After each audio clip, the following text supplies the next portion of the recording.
কোরআনের কিছু সূরা আছে যা পড়লে মনে হয় যেন এক ঝটকায় আমাদের পুরো মহাবিশ্বের সামনে দাঁড় করিয়ে দেওয়া হয়েছে।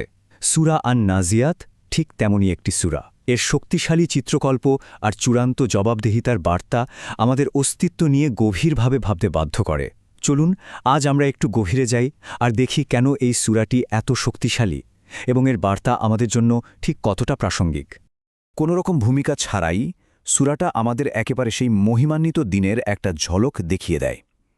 এই আয়াতটি এক অবশ্যম্ভাবী মহাবিপর্যয়ের ছবি আঁকে, যেখানে মহাবিশ্বের চিরচেনা নিয়মকানুন সব ভেঙে পড়বে। মানে এই যে কম্পনের অনুভূতি, এটাই কিন্তু আমাদের আজকের আলোচনার মূল সুরটা বেঁধে দিচ্ছে।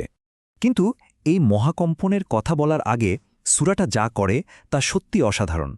এটা কিন্তু মানুষ বা আমাদের এই পৃথিবী দিয়ে শুরু হচ্ছে না, বরং শুরু হচ্ছে মহাজাগতিক বিভিন্ন শক্তির নামে করা এক বিশাল শপথ দিয়ে। এটা শুরুতেই এমন এক অনুভূতি তৈরি করে যে এই মহাবিশ্বের সবকিছু এক বিশাল শক্তির অধীনে অত্যন্ত সুশৃঙ্খলভাবে চলছে। একবার ভাবুন তো, এই যে গ্রহ নক্ষত্রের সুশৃঙ্খল গতি, এই যে নিখুঁত একটা ছন্দ, এর পেছনে আসলে কি বার্তা থাকতে পারে? এই শপথগুলো শুধু কাব্যিক কোনো বর্ণনা নয়, এগুলো এক অকাট্য যুক্তি। মানে যুক্তিটা খুব সহজ, যে মহান সত্তা এত বিশাল মহাজাগতিক ব্যাপারগুলোকে এমন নিখুঁতভাবে চালাতে পারেন, তার পক্ষে কি মানুষকে মৃত্যুর পর আবার তৈরি করাটা অসম্ভব? সূরাটা একদম শুরুতেই এই শক্তিশালী যুক্তিটা প্রতিষ্ঠা করতে চায়। মহাজাগতিক শৃঙ্খলার এই অসাধারণ ছবিটা দেখানোর ঠিক পরেই সূরাটা আমাদের এর একদম বিপরীত একটা চিত্র দেখায়। সেই অবশ্যম্ভাবী বিশৃঙ্খলা, সেই কম্পনের দিন। এই দিনটি এমন এক মহাজাগতিক কম্পনের মাধ্যমে শুরু হবে যা মানুষের অস্তিত্বের মূলে নাড়া দেবে আর তাদের এক চরম ভয়ের মধ্যে ফেলে দেবে। এরপর ৬ এবং ৭ নম্বর আয়াতে বলা হয়েছে দুটি সিংহাধ্বনির কথা, যা একটা চরম নাটকীয় মুহূর্ত তৈরি করে। প্রথম ধ্বনিতে সবকিছু একদম ধ্বংস হয়ে যাবে, মহাবিশ্বের একটা অধ্যায়ের সমাপ্তি ঘটবে।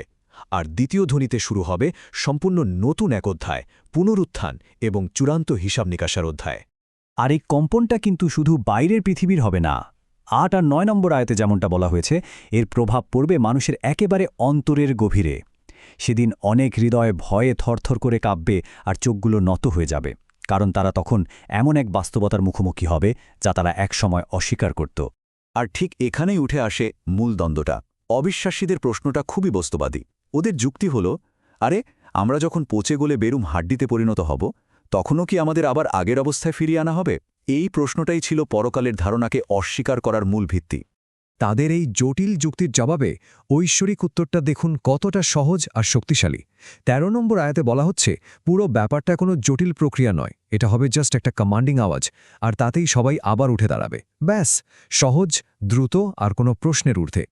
মহাজাগতিক প্রমাণের পর সূরাটি এবার ইতিহাসের পাতা থেকে একটা বাস্তব উদাহরণ, একটা কেস স্টাডি তুলে ধরে, যা আমাদের উদ্ধত্তের পরিণাম সম্পর্কে সতর্ক করে।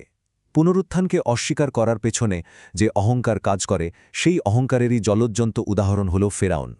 এই গল্পটা আমাদের ধাপে ধাপে দেখায় যে ঔদ্ধত্য কিভাবে মানুষকে পতনের দিকে ঠেলে দেয়। প্রথমে আসে সত্যের ডাক, তারপর সেই ডাককে প্রত্যাখ্যান করার ঔদ্ধত্য, এবং শেষে তার অবশ্যম্ভাবী পরিণতি। এটা শুধু একটা ঐতিহাসিক ঘটনাই নয়, বরং একটা চিরন্তন নীতি। ফেরাউনের সীমা লঙ্ঘনের চূড়ান্ত পর্যায়ে ছিল তার এই একটা কথা। ২৪ নম্বর আয়াতের এই একটি কথাই তার ঔদ্ধত্যের গভীরতাকে প্রকাশ করে। মানে সে নিজেকে সরাসরি স্রষ্টার আসনে বসিয়ে দিয়েছিল। এর চেয়ে বড় বিদ্রোহ আর কি হতে পারে? গল্পটা শেষ হচ্ছে এর মূল উদ্দেশ্যটা একদম পরিষ্কার করে দিয়ে।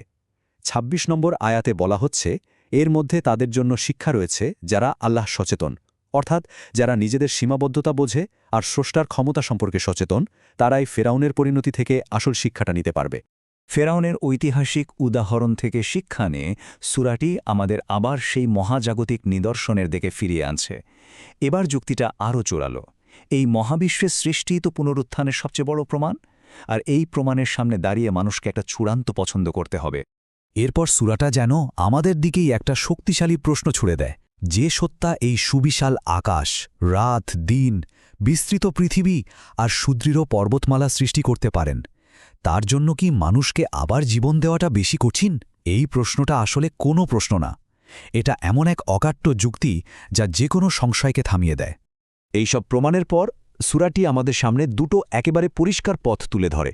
এই স্লাইডে সেই দুটি পথের মানুষের চিত্র দেখা যাচ্ছে। দেখুন, একদিকে আছে সেই সীমালঙ্ঘনকারী যে দুনিয়াকেই সবকিছু ভেবেছে, নিজের ইচ্ছামতো চলেছে, তার ফাইনাল ডেস্টিনেশন জাহান্নাম। আর অন্যদিকে সেই আল্লাহ সচেতন ব্যক্তি, যিনি প্রভুর সামনে দাঁড়ানোর কথা ভেবে নিজেকে সংযত রেখেছেন, তার পুরস্কার হল জান্নাত। চয়েস এবং কনসিকোয়েন্স দুটোই একদম পরিষ্কার। আলোচনার প্রায় শেষ দিকে এসে সূরাটি মানুষের মনের ভেতর ঘুরপাক খাওয়া সেই চিরন্তন প্রশ্নটার মুখোমুখি হয়, এই মহাবিপর্যয় বা জাজমেন্ট ডে ঠিক কখন ঘটবে। ৪২ নম্বর আয়াতে এই প্রশ্নটাই সরাসরি তুলে আনা হয়েছে, যা আমাদের আলোচনার শেষ এবং সবচেয়ে গুরুত্বপূর্ণ বিষয়ের দিকে নিয়ে যায়। মানুষ সবসময় নির্দিষ্ট তারিখ জানতে চায়, কিন্তু এই সূরার উত্তরটা আমাদের পুরো দৃষ্টিভঙ্গিকেই যেন বদলে দেয়। দেখুন, সূরাটা কিন্তু এই প্রশ্নের সরাসরি উত্তর দিচ্ছে না, বরং উত্তরটা আরও গভীর। নবীর কাজ তারিখ জানানো নয়, তার কাজ হল সতর্ক করা। আসল প্রশ্নটা কখন ঘটবে নয়, আসল প্রশ্ন হল যখন ঘটবে আমরা কি তার জন্য প্রস্তুত। চূড়ান্ত জ্ঞান কেবল স্রষ্টার কাছেই সীমাবদ্ধ। আর এখানেই সূরাটি তার চূড়ান্ত এবং সবচেয়ে শক্তিশালী বার্তাটা দেয়। এই শেষ আয়াতটা আমাদের সময়ের ধারণাটাকে উল্পাল্ট করে দেয়। মানে যেদিন সেই অবশ্যম্ভাবী দিনটা আসবে, তখন এই দুনিয়ার এত বছরের জীবনকে মনে হবে যেন মাত্র একটা বিকেল বা একটা সকাল। এই একটা কথাই কিন্তু অনন্তকালের তুলনায় আমাদের এই জীবনের মূল্য আর অগ্রাধিকার নিয়ে নতুন করে ভাবতে বাধ্য করে।